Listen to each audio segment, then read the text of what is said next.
ढोलपुर गांव में एक किसान अपनी पत्नी सुनीता के साथ रहता था। वह बहुत चतुर किसान था। वह खेती बाड़ी करके अपने परिवार का पालन पोषण करता था। श्यामलाल अपने खेत में फसल उगाता और जब फसल पक जाता तब उसे बाजार में बेचकर अपना घर परिवार चलाता था। ढेर साल श्यामलाल ने सोचा, क्यों ना खेत की खुदाई किए बगैर ही फसल लगा देता हूं। कौन इतनी मेहनत करेगा। सुनो भाग्यवान, पूरे गांव में यह खबर फैला दो कि हमारे खेत में बहुत सारे खजाना छुपा है। श्यामलाल के समझाने पर सुनीता को सारी बात समझ में आ गई। सुनीता ने यह बात अपने गांव की औरतों में फैला दी। यही बात औरतों द्वारा पल भर में ही सभी पुरुषों तक फैल गई।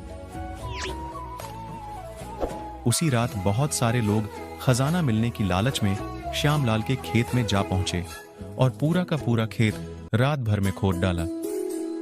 लेकिन खजाना किसी को भी नहीं मिला, और मिलता भी कैसे, वहां कोई खजाना था ही नहीं। सब थक हार कर अपने अपने घर वापस लौट गए।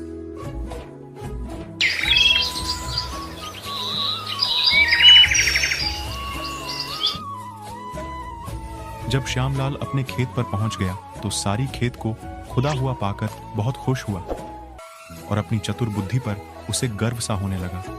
उसने तुरंत बीज उठाया और बीज बो दिए। उसे बीज बोता देख सभी गांव वालों को ठगा सा महसूस होने लगा।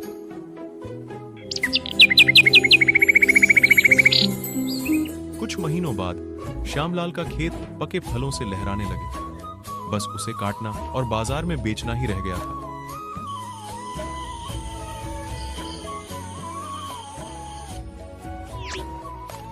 कल से कटाई शुरू कर दूंगा, यह सोचकर खाना खाकर सो गया।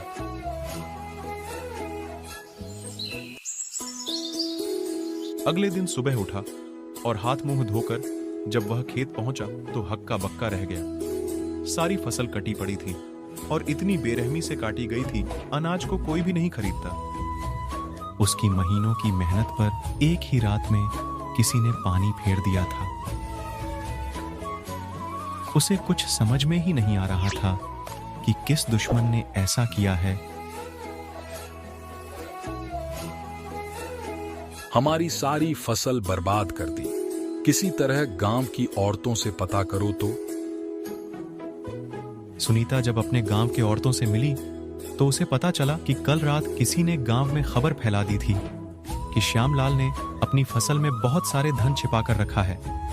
इसलिए उसे छिपे धन को ढूंढने के लिए सभी गांव वालों ने उस फसल को तहस नहस कर दिया। इधर श्यामलाल अपने खेत खुदवाने पर पछता रहा था और इधर गांव वाले उसे सबक सिखाने पर खुशियां मना रहे थे।